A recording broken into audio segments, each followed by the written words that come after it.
கிருஷ்ணகிரி மாவட்டம் ஓசூர் பக்கம் சின்னட்டி வில்லேஜ் அப்படிங்கிற வில்லேஜ்ல ஒரு பெண் அவங்க 6 மாத குழந்தைக்கு பால் கொடுத்துருக்காங்க. ஸோ பாலை குடிச்சோடனே இந்த 6 மாத குழந்தை தாய்ப்பால் குடிச்சோடனே 6 மாத குழந்தை வந்து பொறை ஏறி பயங்கரமா இரும்பி இருக்கு. ஸோ இரும்பின வேகத்துல அந்த குழந்தைக்கு மூச்சல் ஏற்பட்டிருக்கு. உடனே அக்கம்பக்கத்துக்காரெல்லாம் கூட்டு இந்த குழந்தை ஹாஸ்பிட்டலுக்கு கூட்டு போறாங்க. குழந்தை இறந்து போச்சுன்னு சொல்றாங்க டாக்டர்ஸ். ஸோ ஊர் மக்கள்லாம் சேர்ந்து அந்த குழந்தைய வந்து புதைச்சிடுறாங்க. அடுத்த 2 நாள்ல தெரியுது அந்த குழந்தை சும்மா இறக்கல அப்படின்னு சொல்லிட்டு இந்த குழந்தைய கொலை பண்ணிருக்காங்கன்ட்டு. யாரு கொலை பண்ணது? தாயை கொண்டிருக்கிறாங்க. ஏன் கொன்னாங்க? டீட்டெயில்டா பார்க்க போறோம் இந்த பதிவுல.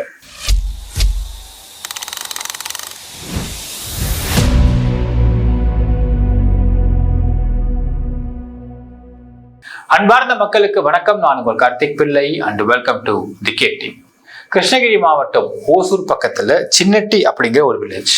அந்த வில்லேஜ் இருக்கக்கூடிய சுரேஷ் அப்படிங்கிற ஒரு நபர், அவருடைய மனைவி பாரதி 26 வயது. அவர் 2 பேருக்கும் பிறந்த ஒரு ஆண் குழந்தை 6 மாத குழந்தையா இருக்கு, துருவன் அப்படிங்கிற பெயர். ஸோ கரெக்டா சுரேஷ் வந்து வெளியே போயிருக்காரு. அப்போ ஒரு ஃபோன் வருது அவருக்கு. மனைவி கால் பண்ணி இந்த மாதிரி குழந்தைக்கு வந்து பால் கொடுத்தேன், தாய்ப்பால் குடிச்சிட்டு படுத்தான் குழந்தை, ஒரே பொறையேறிச்சு. நான் வெளியே கிச்சன்ல வேலை பார்த்துக்கிட்டு இருந்தேன், ஓடி வந்து பார்த்தா ஒரு புறவை இரும்பிட்டே இருந்தான்.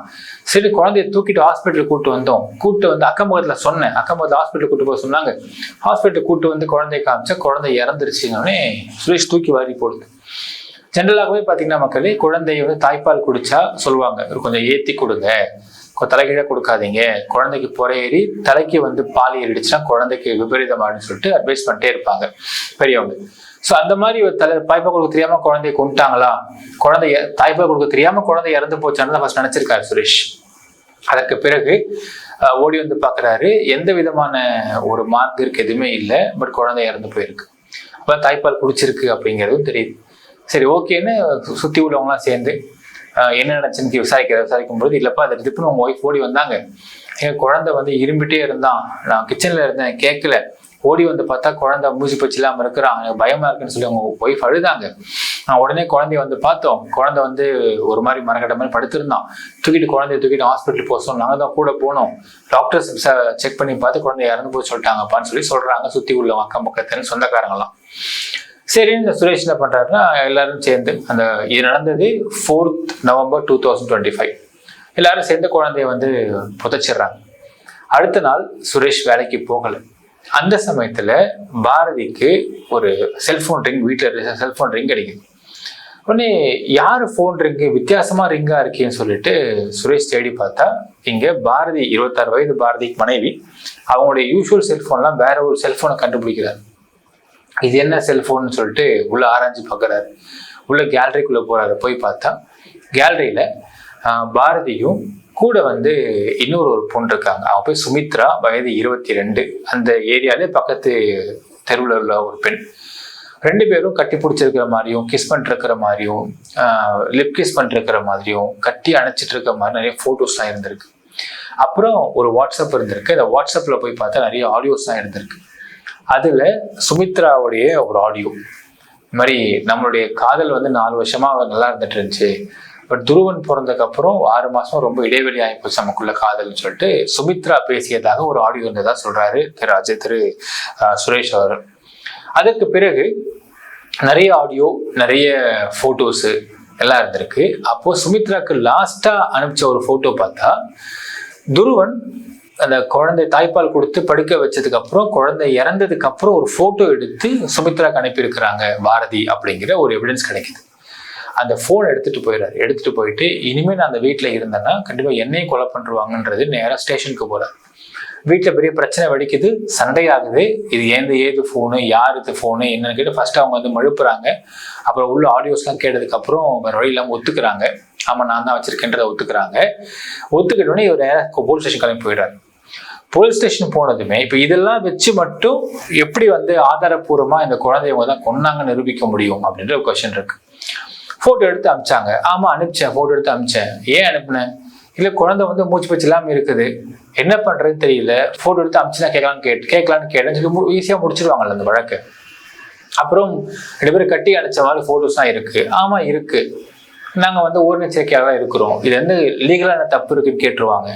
அதே மாதிரி இந்த ஆடியோ ஒன்று போட்டிருக்கா, ஆமா போட்டிருக்கா, நாங்கள் ஒன்றா அப்பப்போ இருப்போம், இப்போ டைம் இல்லாமல் இருக்கு, நான் போட்டிருக்காவ அவ்வளோதான் அப்படின்ற மாதிரி இந்த மாதிரி எல்லா விதமான ஜஸ்டிஃபிகேஷனும் கொடுக்க முடியும் அப்படிங்கிறதை புரிந்து கொள்கிறார் சுரேஷ். அவர் என்ன பண்ணுறாரு, ஃபோன் பண்ணுறாரு அவங்க மனைவிக்கு. மனைவி தான் ஃபர்ஸ்ட் ஃபோன் பண்ணுறாங்கன்றாங்க, எடுக்கலை. கொஞ்ச நேரம் கழிச்சு அவரே ஃபோன் பண்ணுறாரு. ஃபோன் பண்ணி பாரதியோட வாயாலேயே குழந்தைக்கு என்னாச்சுன்றத சொல்ல வைக்கணும்னு நினைக்கிறாரு. ஃபோன் பண்ணி பேசுறாரு. பேசும்பொழுது சொல்ற பொறுமை கேட்குறாங்க, இது எப்படி நடந்துச்சு, என்னாச்சு, நீ உண்மையை சொல்லு, நான் வீட்டுக்கு வந்துடுறேன். அவங்க சொல்றாங்க, வீட்டுக்கு வா, உன் நேரில் பேசணும், நீ வீட்டுக்கு வான்னு கூப்பிட்டுருக்காங்க. உங்க வீட்டுக்கு நான் வர மாட்டேன், ஃபர்ஸ்டே உண்மையை சொல்லு ஃபோன்னு சொல்றாரு. ஃபோனில் ஒத்துக்கிறாங்கன்னு சொன்னாங்கன்னா, இந்த மாதிரி அவ தான் சுமித்ரா தான் ஃபர்ஸ்ட் எனக்கு வாய்ஸ் நோட் போட்டா. 6 மாசமா நம்ம 4 வருஷம் ஒன்னா லவ் பண்ணிட்டு இருந்தோம். இப்போ 6 மாசமா வந்து துருவன் பிறந்தப்பறம் நம்ம ஒன்றும் பண்ண முடியாம இருக்குன்னு அவ தான் வாய்ஸ் நோட் போட்டா. அவ தான் குழந்தையை கொல்றதுக்கு சொன்னா அப்படின்ற வார்த்தையை இங்க பாரதி சொல்றாங்க. ஆனால் உண்மையாலுமே வந்து சுமித்ரா தான் குழந்தையை கொல்றதுக்கு சொன்னாங்களா அப்படிங்கிறதுக்கான எந்த ஒரு ஆதாரம் வெளியே பொதுவெளியில வரல மக்களே. இது ஒருவேளை அவங்களும் சொல்றாங்க, ரெக்கார்ட் பண்றப்ப எனக்கு தெரியும் அப்படிங்கிறாங்க பாரதி பேசும்பொழுதே. ஒரு ரெக்கார்ட் பண்ணிட்டு இருக்கிறாங்க அப்படிங்கிறதுனால இங்க சுமித்ரா மேல பழிய போட்டுறதுக்கு கூட பாரதி சொல்லியிருக்க வாய்ப்பு இருக்கு. ஏனால் அப்படி சொன்னா இப்போ சுமித்ரா சப்போஸ் அந்த மாதிரி வார்த்தை சொல்லி பாரதி டக்குன்னு கோவப்பட்டு, ஏன்னா இந்த குழந்தை மேல எவ்வளவு பாசம் பாரதி வச்சிருக்காங்கன்ற சுமித்ராக்கு தெரிஞ்சிருக்க வாய்ப்பு இல்லை. ஏன்னா பெத்த குழந்தை. இந்த வார்த்தைய ஒருவேளை சுமித்ராவே சொன்னாங்களா இல்ல பாரதியே சொன்னாங்களா அப்படிங்கிறதுலாம் விசாரணை தெரிய வர்றதுக்கு வாய்ப்பு இருக்கு மக்களே. பட் இவங்க இந்த பழைய சுமித்ரா மேல போடுற மாதிரி வாய்ஸ்ல வந்து அவங்க கொடுக்குறாங்கன்றது ஆதாரம் வெளியாயிருக்கு. ஆனா ஒரு விஷயம், எப்படி குழந்தை இறந்துச்சு உண்மை சொல்லும் கேட்டவுடனே, தாய்ப்பால் கொடுத்துட்டு படுக்க போட்டிருந்தேன், குழந்தை 2 இருமுனா, அதெல்லாம் உண்மைதான், அவனோட வாயில கையை வச்சு நான் அமுக்குனேன், குழந்தை இறந்துச்சுன்னு சொல்றாங்க. ஸோ கிட்டத்தட்ட வந்து மூக்கில் கையை வச்சு அழுத்திருக்கிறாங்க அப்படிங்கிறது தெரிய வருது. எல்லா ஆடியோவையும் கொண்டு போய் ஸ்டேஷன்ல கொடுத்துட்றாரு சுரேஷ். அது மட்டும் இல்லாமல் எனக்கு என்ன சொல்றாரு சுரேஷ்னு பார்த்தீங்கன்னா, இதுல வந்து அவ மட்டும் சம்மந்தப்பட்டிருக்க மாட்டா சார், ஒரு 11 பேர் எழுதி கொடுத்துருக்காரு. சுமித்ரா, பாரதி, ராஜேஷ், அவனுடைய பிரதரான பிரகாஷ், அசோக் குமார், இன்னும் 11 people மொத்தமா சேர்த்து இவங்க எல்லாருமே சம்மந்தப்பட்டிருக்க வாய்ப்பு இருக்குன்னு எழுதி கொடுத்துருக்காரு. இப்போ ஏன் இப்படி எழுதி கொடுத்துருக்காரு அப்படிங்கிற சந்தேகம் வருது. ஒருவேளை முன் பகை இருக்குது அவங்களுக்குள்ள, ஏன் 11 பேர் எழுதி கொடுக்கணும், இல்லை எப்படி என்ன மாதிரியான மோடஸ் ஆபரண்டி இருக்க முடியும்ன்றது நமக்கும் புரியல மக்களே. என்ன சொல்றாருன்னா, இப்போ நான் வீட்டுக்கு போனா என்னையும் அந்த ராஜேஷ் பிளஸ் அவங்க பிரதர் பிரகாஷை வச்சு என்னையும் கொன்ற வாய்ப்பு இருக்குன்னு சொல்லியிருக்காரு. இது வந்து அனுமானத்துல பேசியிருக்காரான்றது நமக்கு தெரியல மக்களே. அனுமானத்துல பேசியிருக்க வாய்ப்பு இருக்கு. பட் எப்படி கொள்வாங்க இவரை அப்படின்னு, இதுல ராஜேஷும் பிரகாஷும் சம்மந்தப்படுறாரு அப்படிலாம் வந்து இது வெளியாகலை. பட் இவருடைய விஷயம் கொடுத்துருக்காரு. பட் காவல்துறை இனிஷியலா வந்து ஆதாரபூர்வமா ராஜேஷ், பிரகாஷ், அசோக் யாரும் அரெஸ்ட் பண்ணல. ஆதாரபூர்வமா இருக்கக்கூடிய 2 பேர் மட்டும் அரெஸ்ட் பண்ணிருக்கிறாங்க. ஏன்னா இவங்களே சொல்லிட்டாங்க நான் குழந்தைய கொன்னேன்னு சொல்லிட்டாங்க. ஸோ பாரதி அரெஸ்ட் பண்ணிருக்கிறாங்க. சுமித்ரா கொல்ல சொன்னான்னு சொல்லியிருக்காங்க ஆடியோல. சுமித்ரா அரெஸ்ட் பண்ணிருக்கு போலீஸ். இது மட்டும் இல்லாம புதைச்ச குழந்தைய தோண்டி எடுத்திருக்காங்க காவல்துறை ஃபார் போஸ்ட்மார்ட்டம் ரிப்போர்ட். ஸோ போஸ்ட்மார்ட்டத்துக்கு அனுப்பி எடுக்கிறாங்க. ரிப்போர்ட் வந்ததுக்கு பிறகுதான் we can analyze the cause of death. அதற்கு பிறகுதான் இந்த கேஸை வந்து ப்ரொசீட் பண்றதுக்கு முடியும்னு பார்க்க முடிகின்றது. இந்த கேஸை பார்க்கும் பொழுது மக்களே, it can be dealt as the rare of the rarest case அப்படின்னு சொல்லலாம். ஏன்னா ஒரு பெத்த பிள்ளைய அம்மாக்கள் வந்து எதுக்கெல்லாம் கொல்றாங்க, எதுக்கெல்லாம் கொல்ல முடியும் அப்படின்னு நம்ம நிறைய கேஸை பார்த்துருப்போம். பட் ஒரு லெஸ்பியனுக்காக கொல்றாங்க அப்படின்றது விசித்திரமா இருக்கு. ஏன்னா ஒரு விஷயம் என்னன்னா, இப்போ சப்போஸ் வேற ஒரு ஆண் கூட தொடர்பு இருக்கு, அதுக்காக நான் வந்து கொலை பண்ணிட்டு நான் அவன் கூட போக பிளான் பண்றேன் அப்படின்னா கூட ஒரு லாஜிக் இருக்கும். பட் இது லாஜிக்கே இல்லாம இருக்கிற மாதிரி இருக்கு. ஏன்னா இவங்க சேர்ந்து வாழ முடியாது, திருமணம் பண்ணி தான் வாழ முடியாது. ஏதாவது ஒரு கேப்ல அவங்க வந்து உடல் ரீதியா ஒன்னா இருந்துக்கலாம், அவ்வளவுதான். ஸோ இப்படி இருக்கும் பொழுது இது இன்னும் கொஞ்சம் ஒரு 2 மாசம் 3 மாசம் வளர்ந்துட்டாங்கன்னா அந்த குழந்தைய வந்து கையோட பார்த்துக்க வேண்டிய தேவை இருக்காது. 1 வருஷம் ஆயிடுச்சுன்னா அதுக்கப்புறம் குழந்தை பட் வந்து it will grow by itself தான். அப்போ அவங்களோட இதை வந்து அவங்க பூர்த்தி பண்ணிட்டு இருந்துக்கலாம். எதற்காக குழந்தைய கொல்ற அளவுக்கு அவங்க போயிருக்காங்க அப்படிங்கிறதுலாம் ஒரு பெரிய டவுட்டா இருக்கு. இது ஓரின சேர்க்கை மட்டும்தான் காரணமா, இல்லை வேற ஏதாவது காரணங்களும் இருக்குதா இதுல அப்படிங்கிறதுலாம் விசாரணை தெரிய வர்றதுக்கு வாய்ப்பு இருக்கு. பட் எனிவேஸ் இங்க இன்னொரு விஷயம் பார்க்கணும். இப்போ ஓரின சேர்க்கை மட்டும்தான் காரணம்னு கணவர் சுரேஷ் சொல்ற மாதிரி உண்மைன்னா, இந்த விஷயத்த நிறைய பேருக்கு இப்போதான் சமுதாயத்துல பாத்தீங்கன்னா LGBTQ அப்படிங்கிறதுலாம் ஒரு அவேர்னஸ் ஏற்படுது. சிட்டிக்குள்ள ஏற்படுது. பட் கிராமங்கள்ல ஏற்படுதான்னு கேட்டால் கிடையாது. இன்னுமே கிராமங்கள்ல எல்ஜிபிடிக்யூல பார்த்தா ஒரு அருவருப்பா தான் பாக்குறாங்க. இப்போ இதெல்லாம் வந்து நார்மலைஸ்டு விஷயம் தான், இது நீங்க அருவருப்படுறதுக்கு ஒண்ணுமே இல்லை. அப்படி உங்க மைண்ட்ல ஒரு விஷயம் தோணுதுன்னா உடனே சைக்காலஜிஸ்ட போய் நேர்ல பார்த்து ஒரு கவுன்சிலிங் எடுத்துக்கிட்டா கிளியர் ஆயிடும் விஷயங்கள் அப்படிங்கிறது. இன்னும் அந்த அவேர்னஸ் கிடையாது மக்களே. 2 அவேர்னஸ் வந்து நமக்கு நாட்டில் கம்மியாக நான் பார்க்குறேன். ஒன்று, ஒரு சைக்காலஜிஸ்ட போயிட்டு, இப்போ உடம்பு சரியில்லை டாக்டர்கிட்ட போகிறோம், அந்த மாதிரி மனசு சரியில்லை யார்கிட்ட போய் போக முடியும் அப்படிங்கிற சைக்காலஜிஸ்ட போய் ஒரு கவுன்சிலிங் எடுத்துக்கிட்டா ஏன் இந்த சரியில்லாம் மனசு எப்படி இருக்கு அப்படிங்கிறத நம்ம அனலைஸ் பண்ணி நம்ம அதை மாத்திக்கலாம் அப்படிங்கிற அந்த ஒரு ஜெனரலைஸ்டு மைண்ட் செட் இந்த மக்கள்கிட்ட கிடையாது. சைக்காலஜிஸ்ட போறாங்கன்னா நீ பைத்தியமா, அதனாலதான் சைக்காலஜிஸ்ட போறியா அப்படிங்கிற அடிப்படையில தான் வந்து மக்கள் இன்னும் நினைச்சிட்டு இருக்கிறாங்க. ஸோ இந்த வழக்கிலே இப்படி எனக்கு தோணுது, இந்த மாதிரிலாம் எனக்கு தோணுதுன்னு ஒரு சைக்காலஜிஸ்ட போயிருந்தாங்கன்னா அவங்க கவுன்சிலிங் கொடுத்துருப்பாங்க. இது நார்மலைஸ்டு விஷயம் தாங்க, குழந்தை கொள்றவங்க நீங்க பண்ணக்கூடாது, ரொம்ப தப்பு, பெரிய பெரிய மர்டர் கேஸ் அது, அதான் வந்து பெரிய தப்பாகி போயிடும், கிரைமு.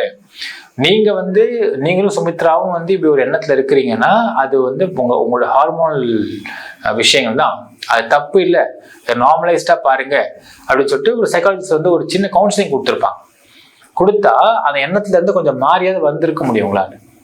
ஸோ இங்க அரசு மருத்துவமனை சைக்காலஜிஸ்ட் இருக்கிறாங்க தான், பட் சைக்காட்ரிஸ்ட் ஆகாங்கன்னு நினைக்கிறேன் எனக்கு தெரிஞ்சு. சைக்காலஜிஸ்ட் அரசு மருத்துவமனைகள்ல கொண்டு வரப்பட வேண்டும். அவங்க கிட்ட சகஜா மக்கள் போய் வந்து கவுன்சிலிங் எடுத்துக்கிற மாதிரியான சூழ்நிலை வர வேண்டும். இப்பெல்லாம் ஸ்ட்ரெஸ், ப்ரெஷரு, டிப்ரெஷன்ஸ்லாம் ரொம்ப நார்மல் வார்த்தையாக போய்விட்டது. இந்த நார்மல் வார்த்தைக்கு யார் ரெமெடி கொடுக்க முடியும் அப்படின்னா அவங்க தான் கொடுக்க முடியும். ஸோ சைக்காலஜிஸ்ட்ல சுமித்ராவும் இல்லை பாரதியும் யாராவது ஒருத்தவங்க போயிருந்தா கூட இந்த கொலையை தவிர்த்திருக்க முடியும் ஒன்று. பட் கொலை பண்ற அளவுக்கு ஒரு ரூடான ஒரு விமனா அப்படின்னு கேட்டா அது அவங்களுடைய ஒரு எத்திக்கல் இஷ்யூஸாகவும் இருக்கு. But any ethical issues can be dealt psychologically அப்படின்னு தான் பார்க்க முடியுது. அதனால நீங்க பாத்தீங்கன்னா தெரியும், இந்தியாவில் மட்டும்தான் ஒரு கைதியை விசாரிக்கக்கூடிய முறை இன்னும் பாத்தீங்கன்னா வந்து கொலோனியல் ஒரு செட்டப்லேயே இருப்பாங்க. பட் வெளிநாடுகள்ல பாத்தீங்கன்னா ஒரு கைதியை, ஒரு கொலைகாரனையோ ஒரு ரேபிஸ்டையோ விசாரிக்கிறது சைக்கலாஜிக்கலா விசாரிப்பாங்க. ஸோ அவங்க கேட்குற கேள்வி எல்லாமே சைக்கலாஜிக்கலா இருக்கும். ஸோ சைக்கலாஜிக்கலா எதையுமே கியூர் பண்ணவும் முடியும், விஷயத்த வந்து வாங்கவும் முடியும் அப்படிங்கிறத பிலீவ் பண்றாங்க மனித இனம். ஸோ இதை அப்படியே தீர்த்திருக்கலாம் இந்த விஷயத்தை. அண்ட் எல்ஜிபிடிக்யூ பத்தி இன்னும் அவேர்னஸ் நிறைய பேருக்கு வர வேண்டி இருக்கின்றது. இதை வந்து இன்னுமே ஒரு பெண்ணும் ஓடிசைகள் இருக்கிறாங்க அப்படிங்கிற விஷயம் ஒரு அருவருப்பாகத்தான் பார்க்கப்படுகின்றது. இதை ஜெனரலைஸ்ட் பண்ணிட்டீங்கன்னா இவங்க இந்த ஒரு எண்ணத்துக்கு ஒரு மாதிரி மறைமுகமா இதை பண்ணாதான் கரெக்டா இருக்கும், நம்ம இதை பெருசா தப்பா இருக்கும் அப்படிங்கிற ஒரு மைண்ட் செட்க்கு அவங்க இருக்க மாட்டாங்கன்றது என்னோட அபிப்பிராயம். என்ன நினைக்கிறேன்றதை கமெண்ட்ல மென்ஷன் பண்ணுங்க. நன்றி, வணக்கம்.